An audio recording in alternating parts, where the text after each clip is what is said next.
بسم الله الرحمن الرحيم الحمد لله رب العالمين والصلاة والسلام على أشرف المرسلين سيدنا محمد وعلى آله وصحبه أجمعين.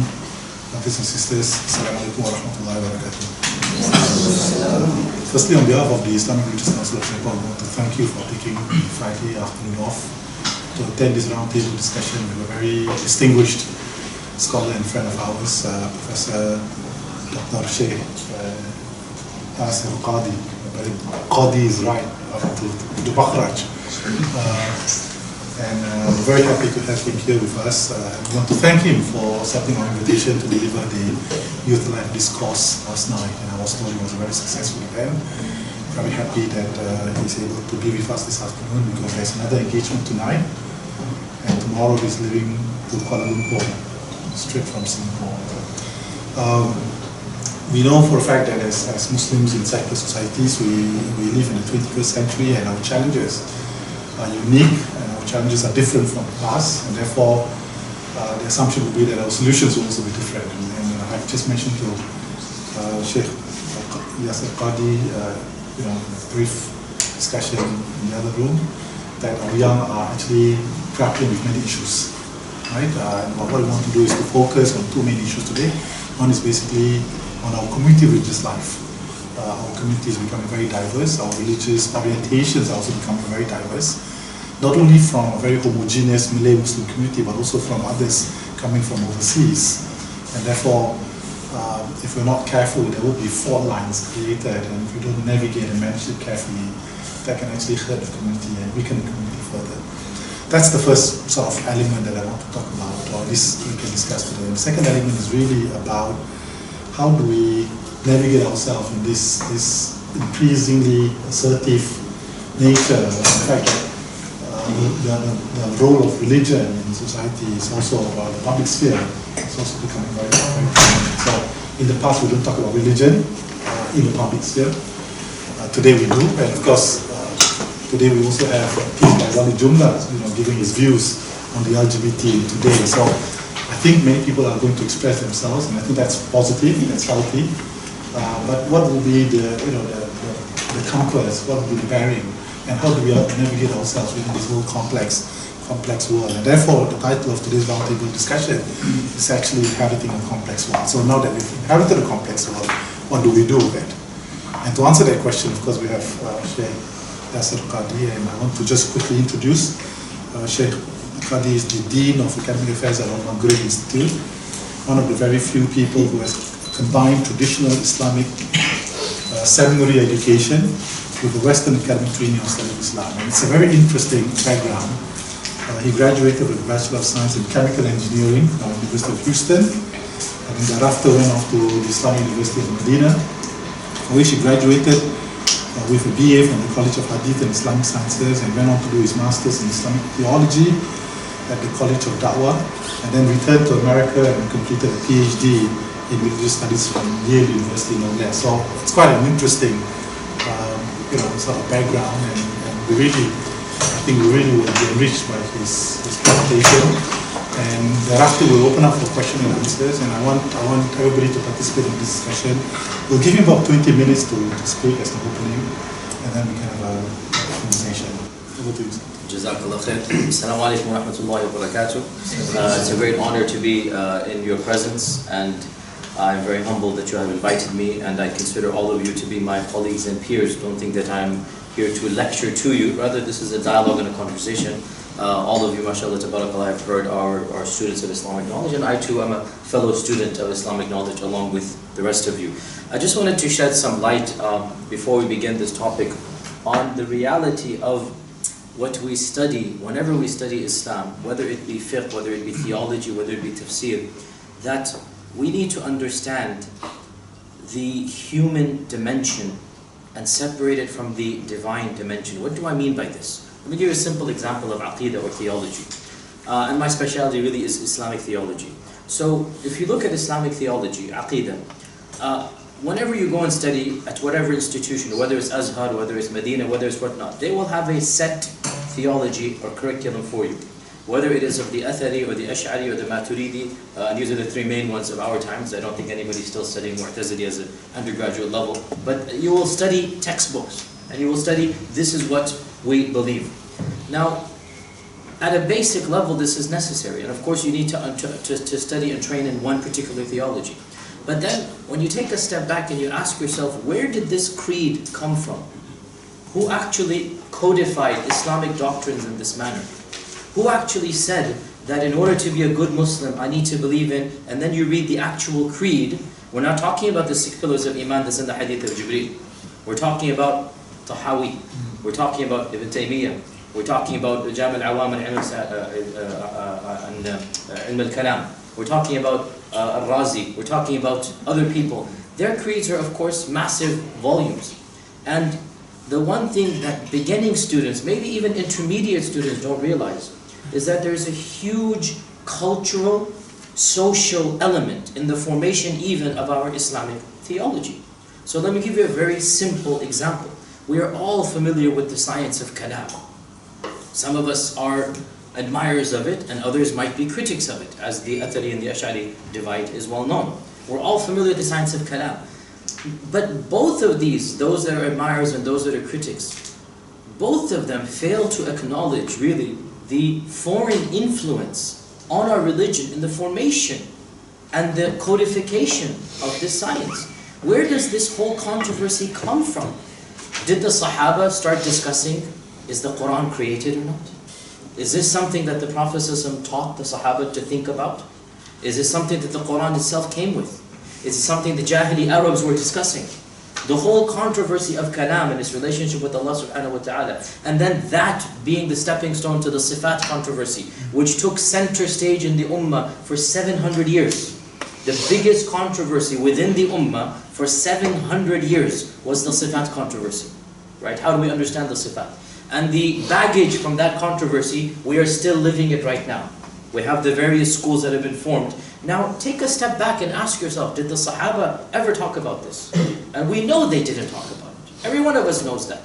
But then, where then did this controversy come from? If you go back and scratch the surface, do a little bit of research, you actually find that when the Muslims conquered Damascus, when they entered into Syria, in the 6th century CE, so 700s basically, 600 something, 7th century CE, when they conquered Syria, there were two groups of Christians having massive debates amongst themselves over the nature of logos.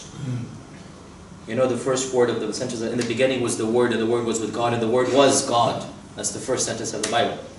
They were talking about what does it mean in the beginning was the Word, and the Word was with God, and the Word was God. What does it mean, this logos? Is logos a part of God? Is logos separate from God? Is logos a creation of God? Is logos a sifa of God? So this controversy was center stage in Damascus. When the Muslims conquered Damascus, this controversy spilled into Islam. And Muslims began, now of course in Christianity the logos is represented in Jesus Christ. And the relationship of Jesus Christ with God is of utmost importance, correct? That is really what the entire Christian controversy was over for the first 500 years of early Christianity. That's the whole differences of Christianity was over who is Jesus Christ vis-a-vis who is God. Are they two, one spirit, two spirits, one will, two wills, monophysite, diphysite, all of this controversy. Now, one element of it was the logos and God, okay? This controversy was so pronounced that when Muslims came, they were then forced to answer the same question. But instead of logos, it became kalam, because logos is kalam. And instead of logos being a part of God, the question became, is the kalam min sifatillah or min makhluqatillah? So is the kalam created or uncreated? Right? And the entire controversy engulfed the ummah. It went all the way to the palace of the caliphate. The Khalifa and his viziers converted to a particular ideology and began persecuting the entire ummah for reasons we still don't understand. Wallahi, we still don't know. Why would you want to torture somebody because he says the Quran is makhluk or not makhluk? What is the goal? Now there's many theories, by the way. That's not the point right now to get into them. But we're still scratching our heads. What was the point? But the controversy began over what? Intra-Christian disputes. The Sahaba were blissfully unaware of this whole issue. And guess what? Their iman was not affected by not knowing of this controversy. Frankly, their iman was stronger for not knowing it. Correct? But when this controversy erupted, well then the ummah did have to think about it. And we had this huge divide between the Mu'tazila and the Jahmiyyah on the one side, and the, well at the time it's Proto-Sunnism, Sunnism is still developing, Proto-Sunnism, so Imam Ahmad and others, the traditionalists, the Ahl al-Hadith, on the other side. And the Ahl al-Hadith, the traditionalists, they said, khalas, the Quran is uncreated because it must be the... So they're trying to derive. And of course, I think everybody in this room is sympathetic to that trend, because after all, we're the intellectual descendants of that trend. No doubt we are sympathetic to that. But still, the point remains that this controversy was inherited from a foreign controversy. And it then became an Islamic one, until it engulfed the whole ummah in a flame of 700 years and divided Sunnism even into multiple strands, represented by, for example, Imam al-Ghazali on one side and Ibn Taymiyyah on the other side, right? Even within our own Sunnism, there were divides over this issue. What exactly is the kalam and the issue of the sifat? But again, the point is, where did this come from? And the same thing, by the way, of Ru'yat Allah Azza wa Jal. Ru'yat Allah. This is the classic Christian controversy. Classic, it goes back to early Christianity. The issue of Qadr. Again, we know for a fact that Qadr was introduced by Ghaylan al-Damashqi. And Ghaylan al-Damashqi, again, he got it from people that were outside of the, again, disputes between Christian groups. So, for us to not be aware of this, what happens is we then deify the human creeds and make them the basis of our religion, not realizing that those human creeds are products of intellectual discourses that sometimes weren't even Islamic in origin. By the way, some of them were. So, for example, Kharijism is a purely Islamic phenomenon, right? So it's not everything is foreign. And it's not necessarily a bad thing, because in the end of the day, somebody had to think about Qadr and how do we understand Qadr. So when the Mu'tazilites come and they deny Qadr, it's kind of healthy that you're provoked. What do you guys say about Qadr? And then you have to go back to the books and think. And you have to think, and then you have to get some controversy. But let us not forget that the hadith is in Tirmidhi, that when our Prophet ﷺ was in his house, the Sahaba's voices began to rise in the masjid. Hadith is in Tirmidhi. Because one group of Sahaba was quoting verses that seems to suggest that Qadr is basically there. Others are kind of saying, no, we have free will. Because the Quran can be interpreted both ways. Hadith is explicit that Qadr is Qadr. You have to believe in Qadr. But the Quran, there are verses that لِمَنْ شَاءَ مِنْكُمْ أَنْ يَسْتَقِيمُ, for example, right? فَمَنْ شَاءَ فَلْيُؤْمِنْ وَمَنْ شَاءَ فَلْيَكْفُرْ. There are verses like this. And then there are other things, وَمَا تَشَاءُونَ إِلَّا إِنْ شَاءَ اللَّهُ رَبُّ الْعَالَمِينَ. Okay, وَمَا رَمَيْتَ إِذْ رَمَيْتَ. You guys all know, you طلاب العلم, you know. There are verses that can be interpreted this way, verses interpreted that way. As for ahadith, they're explicit, there's really no interpretation. Okay, all of the ahadith, and that's why this was a clear divide between those who affirmed hadith, the Ahl al-Hadith, Sunnis, Ahl al-Sunnah, and those who denied hadith like the Mu'tazila. They don't believe in the hadith aslan. Because if you believe in the hadith, you have to affirm Qadr. The hadith literature is simply just full of affirmation of Qadr. But let us not forget, when the Sahaba themselves began talking in this issue and their voices raised up, our Prophet came outside and he said, what are you talking about? They said, we are debating Qadr. We're debating Qadr. And our Prophet ﷺ, according to the Hadith Tirmidhi, his face became red with anger. Abi hadha umirtum? Is this what you have been commanded to do? And I am still amongst you? To take verses from the Quran and try to fight with one another? This says this says that? For the people before you were destroyed because they did this. Now, this is really interesting because on the one hand, we have an authentic hadith of the Prophet that he refused to allow the Sahaba to delve into Qadr. On the other hand, we have our ulama that have written volumes and volumes and volumes about Qadr. Fakhruddin al-Razi has a booklet Ibn al-Qayyim, Shifa al-Alil, one of the most impressive books ever written about Qadr. Ibn Taymiyyah's 8th volume, Majmu' al-Fatawa, is all about Qadr. Okay? Every single theological treatise has textbooks and sections of Qadr. And yet, if you really want to be Sunni and look at the Sunnah, the Prophet is saying, don't debate about it. Why did people have to debate? Because the social circumstances forced them to do that. As I said, it's not necessarily a bad thing. I'm not, astaghfirullah, dismissing the entire heritage of Islamic civilization. I am saying, let us understand that heritage was a response to social and political circumstances. So as we stand here today in 2015, let us be cognizant of what the Quran and Sunnah came with and what our own ulama developed. Why? So that we are not as fanatical to our heritage as we are to the Quran and to our Prophet ﷺ. We should wallahi be fanatical to the Quran. Yes, it's the book of Allah. That's the final straw. I mean, if you're not gonna believe in the Quran, really you're not a Muslim. I mean, there's got to be a line somewhere. The Quran, and the Prophet ﷺ as a persona, perhaps individual hadith people can go back and forth, as a human being rahmatan lil alameen, being our qudwa, being our imam, being our Sayyid al-Mursaleen. Really, this is the non-negotiables. And I'm inshallah speaking to all of you who agree with this, right? You cannot negotiate with belief in the Quran or not. أَفَتُؤْمِنُونَ بِبَعْضِ الْكِتَابِ وَتَكْفُرُونَ بِبَعْضِ. You can't pick and choose. And the same goes for our Prophet sallallahu alaihi wasallam as well. فَلَا وَرَبِّكَ لَا يُؤْمِنُونَ حَتَّى يُحَكِّمُوكَ فِي مَا شَجَرَ بَيْنَهُمْ ثُمَّ لَا يَجِدُوا فِي أَنفُسِهِمْ حَرَجًا مِمَّا قَضَيْتَ وَيُسَلِّمُوا تَسْلِيمًا. You all understand Arabic. I don't need to translate for you, correct? So the point being, these are non-negotiables. But what is negotiable? It is the heritage that comes after. And this heritage, I'm not dismissing it. I'm simply saying put it into context. And do not be as fanatical to that heritage. And do not cause the disunity of that heritage that perhaps you might cause if somebody rejects the Quran. If somebody rejects the Sunnah. Rejecting the Quran and Sunnah and rejecting Ibn Taymiyyah and Ghazali are not the same thing. This is what I'm trying to come across to you. There's a huge difference between Iman and Kufr, really. Somebody who rejects Ibn Taymiyyah doesn't become a kafir. Whereas somebody who rejects Allah and His Messenger is not a Muslim. You see, there's a huge difference. So, by the way, I'm a big fan of Ibn Taymiyyah. My PhD is on Ibn Taymiyyah, right?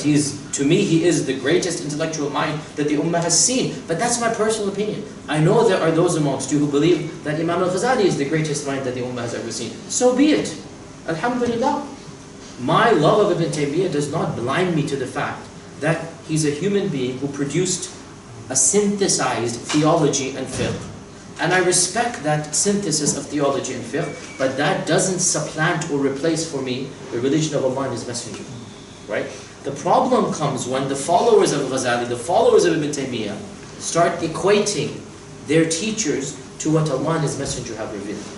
The problem also comes when, and let me try to say this nicely, I don't want to offend anybody, if I haven't already. When people, okay, let me rephrase this in a different way, okay? So, for those of you that have studied in any professional seminary, you will be studying one of the well-known creeds of Islam, whether it's Ash'arism or Salafism or Maturidism, whatever it is. Now, simple question. We go over the reality of Iman and Amal min Arkan al-Iman or min Shurut al-Iman or min Lawazim al-Iman. We go over the Arkan al-Qadr and whatnot. We go over Sifat and what does Istawa ala al-Arsh mean? Is it Ta'weel of Istila ala al-Mulk al-Qad? We go over all of these things. And then we come back. We have an Azhari and a Medina graduate come back and they're now debating each other. Istawa ala al-Arsh haqiqatan. No, Istawla because astaghfirullah. We go in. Now, simple question. Before the two of them went overseas, did they have any idea of these controversies? Their own cousins and brothers and sisters, do they have any idea of these controversies? The rest of the ummah that hasn't studied in these mini bubbles and seminaries, are they even concerned with these controversies? Is the ummah debating amongst itself about istawa, istawla, haqiqa? Or have we moved on to issues that are not found in the textbooks of Medina and Azhar? LGBT, Wahdat al-Adyan, Ilhad. Do you see where I'm getting with this, right? What I'm trying to say very politely, if both camps stopped talking about these controversies, they would cease to exist in the Ummah. Think about it. If both camps simply stopped teaching their bubbles about the baggage of the last 12.5 centuries, there is enough baggage of our modernity to worry about than to have to take on baggage that has nothing to do with us. Now, some of you will say, Astaghfirullah, you're dismissing Ibn Taymiyyah and Ghazali. I say, no, I'm not. I'm trying to make you understand that was their baggage for their time and place. If you really want to follow Ghazali, if you really want to follow Ibn Taymiyyah, don't just regurgitate his books. Do what they did for our time. This is my point to you. You really are a fan of Ghazali? Great. Don't quote me his books like Google and Wikipedia and then think you're Ghazali. No. Do what he did, which is to look at the world around him, to analyze the situation, and to realize these are the priorities I need to deal with. And then he responded to them. One of the greatest things Imam al-Ghazali did, for example, was to talk about the Batini groups, the Fatimids. And in the end, you know, they assassinated the Wazir and all that, you know, in the stories of Nizam al-Mulk and whatever, and whatnot. One of the first ulama to read the books of the Ismailiyah and to refute them, because the Muslims were confused, who are these people? And he wrote an entire book that these people, they are in reality not Muslims because they believe this. That's being relevant to the people, okay? Now, you could take that book and start bashing modern Ismailis with it, but modern Ismailis are no longer controlling a caliphate in Egypt. They're less than 0.1% of the Ummah. And frankly, they are of no concern to us. They're successful businessmen, lots of money, but very little relevance to us. You could do that, but you're not going to benefit the Ummah. Ghazali needed to do it for his time. If you really want to do that, if you really want to do a Ghazali on us, look at what's happening in the Ummah, and then write a book about something that is relevant to our youth, like Imam al-Ghazali did for his time.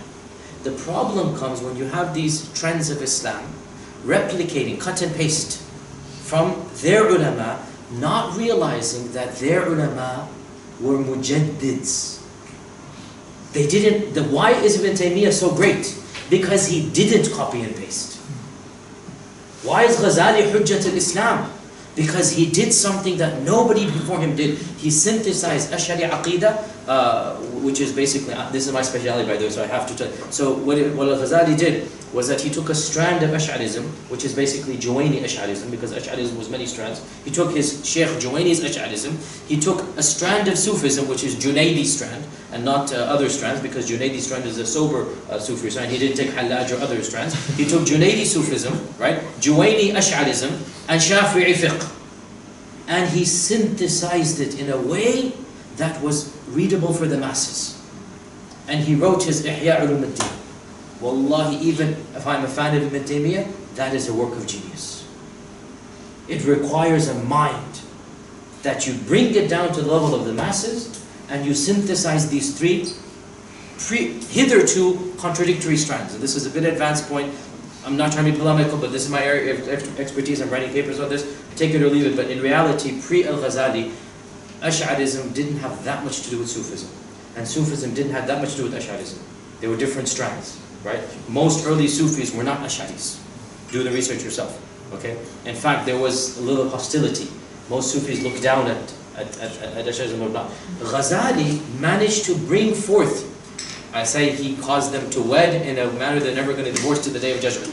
MashaAllah. The most romantic wedding, MashaAllah. Right? He caused these two antithetical strands of Islam to come together and synthesized a version of Islam that eventually, of course, for historical reasons, Nizam al-Mulk supported it because he loved Juwaini, and Juwaini's student was Ghazali. So Nizam al-Mulk was the main, if you like, force behind all of this. And because he started the Nizamiyya, the universities, which eventually led to other universities, which eventually led to Al-Azhar. So this was a standardized curriculum.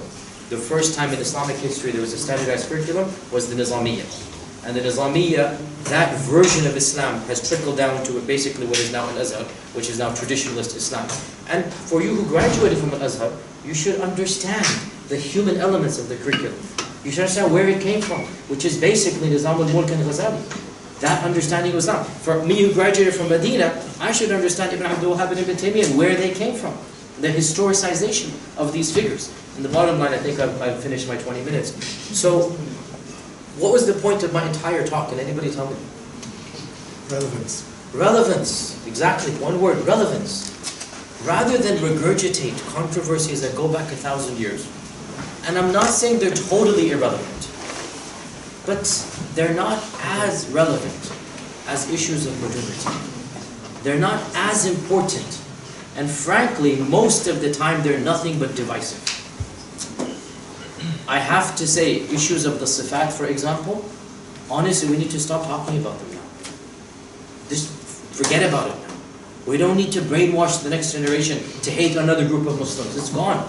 Maybe in 7th century Islam, it was the issue of the hour. Not anymore. Just move beyond it now. Okay? Is Kalamullah created? Is this any controversy anybody even is aware of? We should just move on. It's a historical thing. Let the PhD students study it in the advanced, but it's not the real issues of today. Atheism, secularism, Darwinism, humanism. These are the issues of our times, right? Our young men and women are struggling with this issue. LGBT is like, why should we care if two people love each other? Why does Sharia have to care? That's a question you need to answer. Far more important than controversies of bygone eras that are not intriguing or causing doubts in the minds of modern Muslims. So, bottom line, my dear brothers and sisters, that all of you that are tulab al-ilm, all of you that are, mashallah, involved with Islamic da'wah, Islamic movements, Islamic knowledge, understand that you have a responsibility to bring benefit to your people and societies. And the way to bring benefit is not to regurgitate controversies that have nothing to do with the people. خَيْرُ النَّاسِ أَنْفَعُهُمْ لِلنَّاسِ Hadith. خَيْرُ النَّاسِ أَنْفَعُهُمْ لِلنَّاسِ So let's make ourselves of those who, inshaAllah ta'ala, try to be the most relevant and the most beneficial to our people. Jazakumullah khair. I hope I didn't burn too many bridges or cause too much issues, but inshallah, open the floor for... You need to burn bridges in order to build new buildings. That's true, exactly. Yes, inshallah. Thank you very much, Dr. Qadhi. I thought it was a tour de force. It's 20 minutes, but we went straight into history and then it hits you, right? Because you were trying to figure out where is he going to bring this to, And then suddenly it goes, BAM! Right? And that's the work of a genius, inshallah.